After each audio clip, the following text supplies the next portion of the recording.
ಮೆಕ್ಕೆಜೋಳದ್ದು meeting ಇವತ್ತು ಮಾಡೋದು. ನಮ್ಮ ಕಡೆ ಗೋವಿನ ಜೋಳ ಅಂತ. ಮೆಕ್ಕೆಜೋಳಕ್ಕೆ ಈ ಸಾರಿ MSP ನಿಗದಿಯಾಗಿರ್ತಕ್ಕಂಥದ್ದು ಒಂದು ಕ್ವಿಂಟಾಲ್ಗೆ 2,400 ರೂಪಾಯಿ. 2,004 ರೂಪಾಯಿ, 400 ರೂಪಾಯಿ. ಆದರೆ ಇಲ್ಲಿವರೆಗೆ ಖರೀದಿ ಕೇಂದ್ರಗಳನ್ನು ಸ್ಥಾಪನೆ ಮಾಡಿಲ್ಲ. 55 ಲಕ್ಷ ಟನ್. ರೈತರು ಖರೀದಿ ಕೇಂದ್ರಗಳನ್ನು ಓಪನ್ ಮಾಡಿ ಮೆಕ್ಕೆಜೋಳ ಖರೀದಿ ಮಾಡಬೇಕು ಅಂತೇಳಿ ಒತ್ತಾಯ ಮಾಡ್ತಾ ಇದ್ದಾರೆ. ಕೆಲವು ಕಡೆ ಚಳುವಳಿಗಳನ್ನು ಕೂಡ ಮಾಡ್ತಾ ಇದ್ದಾರೆ. ಅದಕ್ಕೆ ನಾನು agriculture minister HK Patil, food and civil supplies minister, APMC minister, chief secretary, ಅಂದರೆ ಡೆವಲಪ್ಮೆಂಟ್ ಕಮಿಷನ್, ನಫೆಡ್ನವರು, ಪಶುಸಂಗೋಪನೆ ಮಂತ್ರಿ, ಪಶುಸಂಗೋಪನೆ ಮಂತ್ರಿ ತಪ್ಪಾಗಿರೋದ್ರಿಂದ ಕಾಣಿಸಲ್ಲ.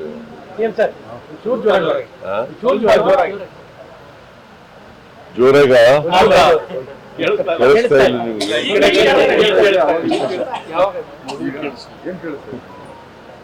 ನಾವೆಲ್ಲ ಮೀಟಿಂಗ್ ಮಾಡಿದ್ದೀವಿ ಇವತ್ತು. ಏನಾಗಿದೆ ಅಂತಂದ್ರೆ ಮಾರುಕಟ್ಟೆನಲ್ಲಿ ರೇಟ್ ಬಿದ್ದೋಗ್ಬಿಟ್ಟಿದೆ. ಉತ್ಪಾದನೆ ಜಾಸ್ತಿ ಆಗಿದೆ. ಆಮೇಲೆ ಮೆಕ್ಕೆಜೋಳ ಈ ಸಾರಿ ರೈತರು ಜಾಸ್ತಿ ಬೆಳೆದಿದ್ದಾರೆ. ಸುಮಾರು 55 lakh ton metric ton 55 lakh metric ton ಉತ್ಪಾದನೆ ಆಗ್ಬೋದು ಅಂತೇಳಿ ಅಂದಾಜಿದೆ.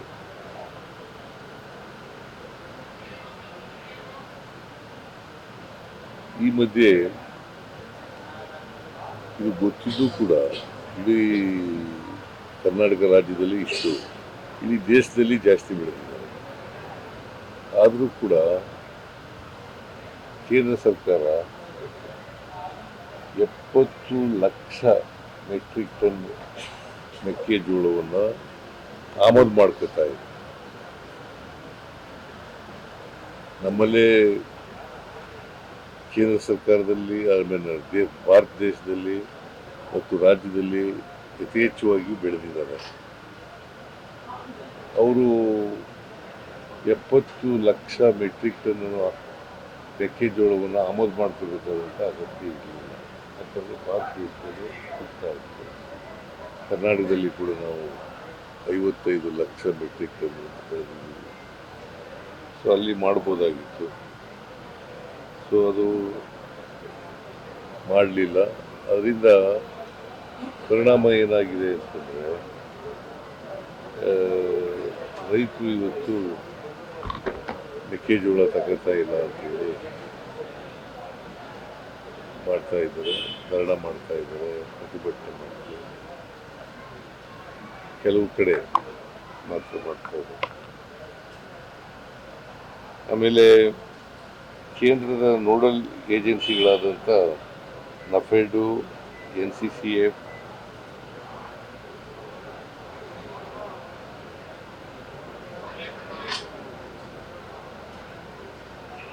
ಅವು ಕೊಂಡ್ಕೋಬೇಕಾಗಿತ್ತು.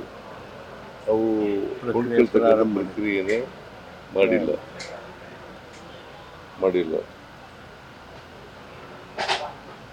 ಆಮೇಲೆ ಡಿಸ್ಟಿಲರಿಗಳಿದ್ದಾವಲ್ಲ ನಮ್ಮ ರಾಜ್ಯದಲ್ಲಿ, ಅವು ಮಾರುಕಟ್ಟೆಯಲ್ಲಿ ಕಡಿಮೆ ಬೆಲೆ ಸಿಗ್ತದೆ ಅಂತ ಈಗಾಗಲೇ ಕೊಂಡ್ಕೊಂಡ್ಬಿಟ್ಟಿದ್ದಾವೆ. ಇದು ನಮ್ಮ ನಿಯಮಗಳನ್ನು ಉಲ್ಲಂಘನೆ ಮಾಡಿರ್ತಕ್ಕಂಥದ್ದು.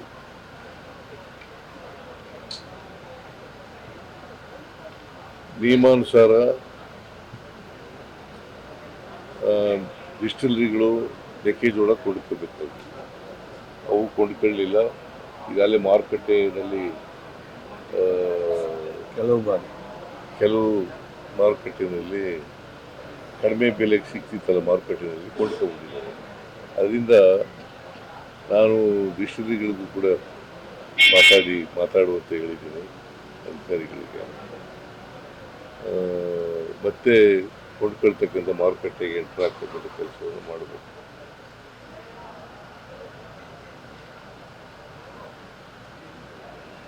ಆಮೇಲೆ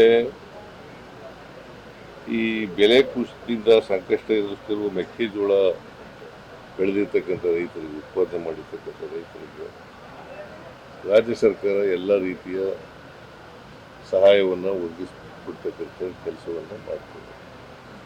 ಕೂಡಲೇ ನಾನು 10 ಲಕ್ಷ ಖರೀದಿ ಕೇಂದ್ರಗಳನ್ನು ತೆಗಿಬೇಕು,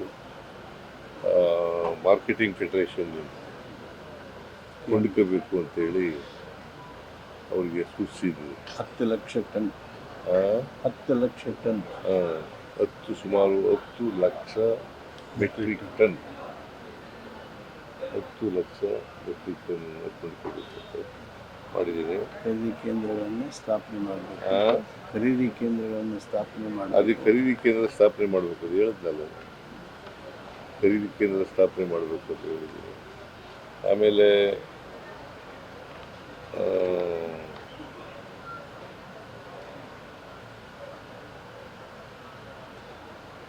ಕೇಂದ್ರ ಸರ್ಕಾರಕ್ಕೆ ಒಂದು ಪತ್ರನ ಕೂಡ ಬರೀತೀನಿ.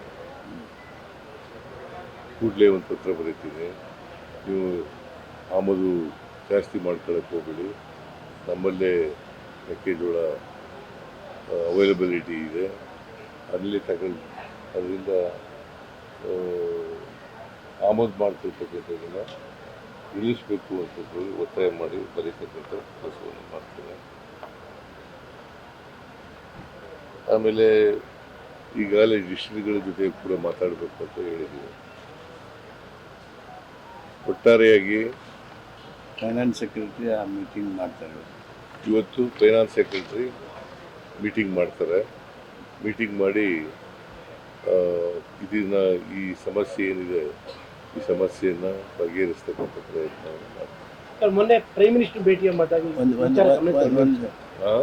ಹೆಸರಿಂದು FAQ ಅದು ಹೇಳಿ. ಸನ್ಮಾನ್ಯ ಮುಖ್ಯಮಂತ್ರಿಗಳು ಇವತ್ತು ಸಭೆ ಜರುಗಿಸ್ತಕ್ಕಂಥ ಸಂದರ್ಭದಲ್ಲಿ ಈ ಗೋವಿನ ಜೋಳದ ಜೊತೆಗೆ ಹೆಸರಿನ ಸಮಸ್ಯೆಯನ್ನು ವಿವರವಾಗಿ ಹೆಸರು ಕಾಳಿನ ವಿವರವನ್ನು ಆಲಿಸಿದ್ದಾರೆ. ನಮ್ಮ ರಾಜ್ಯ ಸರ್ಕಾರ ತಕ್ಷಣ FAQ ಬದಲಾವಣೆ ಸಲುವಾಗಿ ಕೇಂದ್ರ ಸರ್ಕಾರದ ಜೊತೆಗೆ ಪತ್ರ ವ್ಯವಹಾರ ಮಾಡಬೇಕು ಹಾಗೂ ತಂಡವೊಂದು ಹೋಗಿ ಬರಬೇಕು ಅಂತೇಳಿ ಸೂಚನೆ ಕೊಟ್ಟಿದ್ದಾರೆ. ಹೆಸರು ಕಾಳು ಮಳೆ ಹೆಚ್ಚಾಗಿ ಅಥವಾ ಕಾಳು ಬಂದಾಗ ಮಳೆಯಾಗಿ ಸ್ವಲ್ಪ ಡಿಸ್ಕಲರೇಷನ್ ಆಗಿದೆ. ಆ ಡಿಸ್ಕಲರೇಷನ್ ಆಗಿದ್ದು ಕೇವಲ 4% ಮಾತ್ರ ಅವ್ರಿಗೆ ಇದನ್ನು ಅದನ್ನು ವಿನಾಯಿತಿ ಮಾಡೋದಕ್ಕೆ ಅವಕಾಶ ಇದೆ, ರಿಯಾಯಿತಿ ಮಾಡೋದಕ್ಕೆ ಅವಕಾಶ ಇದೆ. ಅದನ್ನು ಹೆಚ್ಚು ಮಾಡಬೇಕು ಅಂಥೇಳಿ FAQ ಬದಲಾವಣೆ ಮಾಡಬೇಕು ಅಂಥೇಳಿ ಮಾನ್ಯ ಮುಖ್ಯಮಂತ್ರಿಗಳು ಕೇಂದ್ರ ಸರ್ಕಾರವನ್ನು ಆಗ್ರಹಿಸಿದ್ದಾರೆ ಹಾಗೂ ವಿಶೇಷ ಪತ್ರವೊಂದನ್ನು ಸಹಿತ ಕಳಿಸಿಕೊಡ್ತಾ ಇದ್ದಾರೆ. ಮೊನ್ನೆ ಪ್ರಧಾನಮಂತ್ರಿ ಭೇಟಿ ಮಾಡಿದ್ರಲ್ಲ, ಆಗೇನೋ ಯಾವುದು ಮೆಕ್ಕೆಜೋಳದ ಬಗ್ಗೆ ಮಾತಾಡ್ತೇನೆ, ಕಬ್ಬಿನದರ ಬಗ್ಗೆ ಮಾತಾಡಿದ್ದೆ, ಎಥೆನಾಲ್ ಬಗ್ಗೆ ಮಾತಾಡಿದ್ದೆ. ಆಮೇಲೆ ಶುಗರ್ ಫ್ಯಾಕ್ಟ್ರಿಗೆ ಶುಗರ್ಗೆ MSP ನಿಗದಿ ಮಾಡೋದ್ರ ಬಗ್ಗೆ ಮಾತಾಡಿದ್ದೆ. ಆಮೇಲೆ ಇದನ್ನ ಪ್ರವಾಹ ಪರಿಹಾರ ದುಡ್ಡು ಹೌದು ಅದಕ್ಕೆ ಹೇಗಿತ್ತು 2100 ಕೋಟಿ ಕೇಳಿದ್ರಿ, ನಮಗೆ ಬರಬೇಕಾದ ಪರಿಹಾರ ಮಳೆ ಜಾಸ್ತಿಯಾಗಿ ಈ ಸಾರಿ ಬೆಳೆ ನಷ್ಟ ಆಗಿದೆ. ಸುಮಾರು 15.5 ಲಕ್ಷ ಹೆಕ್ಟೇರ್ನಲ್ಲಿ ಬೆಳೆ ನಷ್ಟ ಆಗಿದೆ. ಅದಕ್ಕೆ ಪರಿಹಾರ ಕೊಡಬೇಕು ಅಂತ ಕೇಳಿದ್ದೀವಿ. ಹೇಗಿದೆ ಸರ್ ರೆಸ್ಪಾನ್ಸ್? ಪೂರಕವಾಗಿ ಸ್ಪಂದಿಸಿದ್ರ ಅದಕ್ಕೆ ಅಂತ ಅನ್ಕೊಂಡಿದ್ದೀನಿ ನಾನು. ಸ್ಪಂದಿಸ್ತಾರೆ ಅಂತ ಅನ್ಕೊಂಡಿದ್ದೀನಿ. ಮಿನಿಸ್ಟರ್ಗಳು ಎಂಪಿಗಳು ಮಾಹಿತಿ ಕೊಟ್ಟಿದ್ರ ಸರ್? ಅವ್ರ ಮಾಹಿತಿ ಇತ್ತ? ಯಾವ ಮಿನಿಸ್ಟ್ರು? ನಮ್ಮ ಕೇಂದ್ರದ ಮಿನಿಸ್ಟರ್ಗಳಿದ್ದಾರೆ, ಸಚಿವರಿದ್ದಾರೆ, ಕೇಂದ್ರದ ಸಚಿವರು, ರಾಜ್ಯದವರು ಮತ್ತೆ ಎಂಪಿಗಳು ಅವ್ರಿಗೆ ಗೊತ್ತಿರಲೇಬೇಕಲ್ಲ. ಕೊಟ್ಟಿದ್ರು ಅಂತ ಅನ್ಸುತ್ತಾ ಅಂತ ತಮ್ಗೆ ತಾವು ಮಾತಾಡಿದಾಗ ಅಟ್ಲೀಸ್ಟ್ ಅವ್ರಿಗೆ ನಾಲೆಡ್ಜ್ ಇತ್ತ ಅಂತ ಅಲ್ಲಿ ನಾಲೆಡ್ಜ್ ರಾಜ್ಯದ ಬಗ್ಗೆ ಆಗಿರುವಂತ ಇದು ನಾಲೆಡ್ಜ್ ಇತ್ತು. ಅದು ಅಧಿಕಾರಿಗಳು ಬ್ರೀಫ್ ಮಾಡಿರ್ಬೇಕು ಅನ್ನೋದು ಕಾಣಿಸುತ್ತೆ. ಅವ್ರಿಗೆ ನಾಲೆಡ್ಜ್ ಇತ್ತು, ಆದರೆ ಮಳೆ ಆಗಿರೋದ್ರ ಬಗ್ಗೆನೂ ಕೂಡ ನಾಲೆಡ್ಜ್ ಇತ್ತು. ಸೊ ಮಳೆ ಜಾಸ್ತಿಯಾಗಿ ಬೆಳೆ ಹಾನಿಯಾಗಿರ್ತಕ್ಕಂಥದ್ದು, ಅದ್ರ ಬಗ್ಗೆ ಈಗಾಗಲೇ SDRF, NDRF ಅದನ್ನು ನಮಗೆ ಹೆಚ್ಚು ಮಾಡಿಕೊಡ್ಬೇಕು ಅಂತ ಕೇಳಿದ್ದೀವಿ. ಸರ್, ಕೆಲವು ಕಾಂಗ್ರೆಸ್ ಶಾಸಕರು ಡೆಲ್ಲಿಗೆ ಹೋಗಿರೋ ಒಂದು ಸಚಿವರ ಸಮೇತ ದೆಹಲಿಗೆ ಹೋಗಿರೋ ವಿಚಾರ ದೊಡ್ಡ ಮಟ್ಟ ಸದ್ದಾಗ್ತಾ ಇದೆ. ಹೈಕಮಾಂಡ್ ಭೇಟಿ ಮಾಡಕ್ಕೆ ಹೋಗಿದ್ದಾರೆ ಚಲುವರಾಯಸ್ವಾಮಿ ಆದಿಯಾಗಿ. ಖರ್ಗೆ ಅವ್ರ ಮನೆಗೆ ಹೋಗಿ ಹೈಕಮಾಂಡ್ ಭೇಟಿ. ಚಲುವರಾಯಸ್ವಾಮಿ ಹೋಗಿದಾರ ಎಲ್ಲೋ ಗೊತ್ತಿಲ್ಲ ನನಗೆ, ಬಟ್ ಇವರೇ ಹೇಳಿದಾರಲ್ಲ, DK ಹೇಳಿದಾರಲ್ಲ, DK ಶಿವಕುಮಾರ್ ಹೇಳಿದಾರಲ್ಲಪ್ಪ. ನಾನು ಏನು ಉತ್ತರ ಹೇಳಿ ಅಲ್ಲ, ಹೋಗಿದ್ದಾರೆ ನಾಯಕತ್ವ ವಿಚಾರಕ್ಕೆ ಹೋಗಿದ್ದಾರೆ ಅಲ್ಲಿ ಭೇಟಿ ಮಾಡೋದಕ್ಕೆ. ಚಲುವರಾಯಸ್ವಾಮಿ ಕೂಡ ಡೆಲ್ಲಿಲೇ ಇದ್ದಾರೆ. ಹಾಗಾಗಿ ಡೆಲ್ಲಿಗೆ ಹೋಗಿದ್ದಾರೆ. ನಾನು ಮಾತಾಡಿದೆ ಅವ್ರ ಜೊತೆನಲ್ಲಿ, ಇವತ್ತು ಮಾತಾಡಿದೆ. ಇದರಲ್ಲಿ ಬಂದಿದ್ರು, ವಿಡಿಯೋ ಕಾನ್ಫರೆನ್ಸ್ನಲ್ಲಿ ಕೂಡ ಬಂದಿದ್ರು. ಅವ್ರು ಮಾತಾಡಿದಾಗ ನಾನು ಬಂದಿರೋದು ಕೇಂದ್ರ ಸರ್ಕಾರದ ಕೃಷಿ ಸಚಿವರಿಗೆ ಭೇಟಿ ಮಾಡಕ್ಕೆ ಬಂದಿದ್ದೀನಿ ಅಂತ ಹೇಳಿದ್ರು. ನೀವೇ ಮುಂದಿನ ಬಜೆಟ್ ಮಂಡಿಸ್ತೀನಿ ಅಂತ ಮೊನ್ನೆ ತಾನೇ ಹೇಳಿದ್ರಿ. ಆ ಬೆನ್ನಲ್ಲೇ ಇವರೆಲ್ಲರೂ ಕೂಡ ಹೋಗಿದ್ದಾರೆ. ಯಾರು? ಕೆಲವು ಶಾಸಕರುಗಳು. ಎಷ್ಟು ಜನ ಹೋಗಿದ್ದಾರೆ? 15 ಜನ ಹೋಗಿದ್ದಾರೆ ಅನ್ನುವಂಥ ಮಾಹಿತಿಗಳಿದೆ. 15 ಜನ ಹೋಗಿದ್ದಾರೆ ಅನ್ನುವಂಥ ಮಾಹಿತಿಗಳಿದೆ. ಮಾಹಿತಿ ಯಾರ್ಯಾರು? ಅಲ್ಲ, ಚಲುವರಾಯಸ್ವಾಮಿ ಆದಿಯಾಗಿ ಚಲುವರಾಯಸ್ವಾಮಿ ಹೋಗಿಲ್ಲ ಅಂತಂದ್ರಲ್ರಿ. ಸರ್, ಡೆಲ್ಲಿ ಇದ್ದಾರೆ. ಹೋಗ್ಲೇಬಾರ್ದು ಅಂತ ಹೋಗ್ಬಾರ್ದಂತಿಲ್ಲ. ಮತ್ತೆ ಡೆಲ್ಲಿ ಇದ್ದಾರೆ ಅಂತಂದ್ರೆ ರಾಮನಗರದ MLA ಹೋಗಿದ್ದಾರೆ, ಕೆಲವು MLCಗಳು ಹೋಗಿದ್ದಾರೆ. ಅದೇಪ್ಪ, ನಾನು ಈಗ ಹೈಕಮಾಂಡ್ನವರು ತೀರ್ಮಾನ ಮಾಡೋದು, ಲೀಡರ್ಶಿಪ್ ಚೇಂಜ್ ಮಾಡೋದಾಗಲಿ, ಸರ್ಕಾರ ರಚನೆ ಮಾಡಿ ಪುನರ್ ರೀಸಫಲ್ ಮಾಡೋದಾಗಲಿ ಯಾರು ತೀರ್ಮಾನ ಮಾಡೋದು? ಹೈಕಮಾಂಡ್ನವ್ರು ಮಾತಾಡಿದಾರ?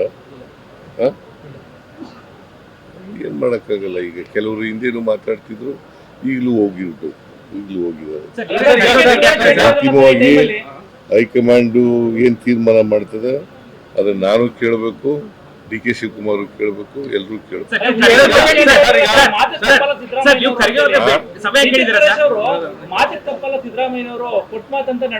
ಹೌದು, ಈಗಲೂ ಮಾತು ತಪ್ಪಲ್ಲ. ನಾನು ಎಲ್ಲ ಗ್ಯಾರಂಟಿ ಯೋಜನೆಗಳನ್ನೆಲ್ಲ ಜಾರಿ ಮಾಡಿದ್ದೀವಿ.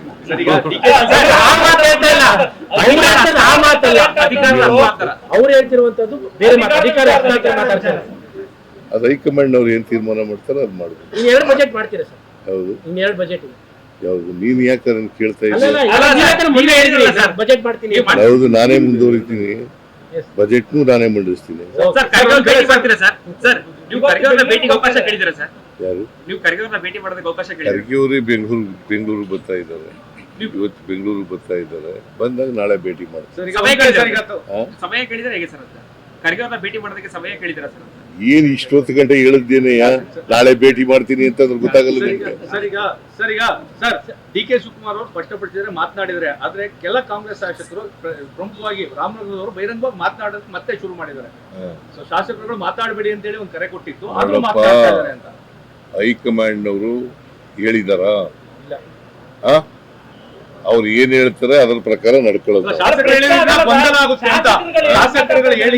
ಶಾಸಕರುಗಳು ಒಂದೊಂದು ಮಾತು ಹೇಳಿದ್ರೆ ಕಾರ್ಯಕರ್ತರಲ್ಲಿ ಗೊಂದಲ ಆಗ್ತದೆ ಅನ್ನೋದು ವಿಚಾರ ಸರ್.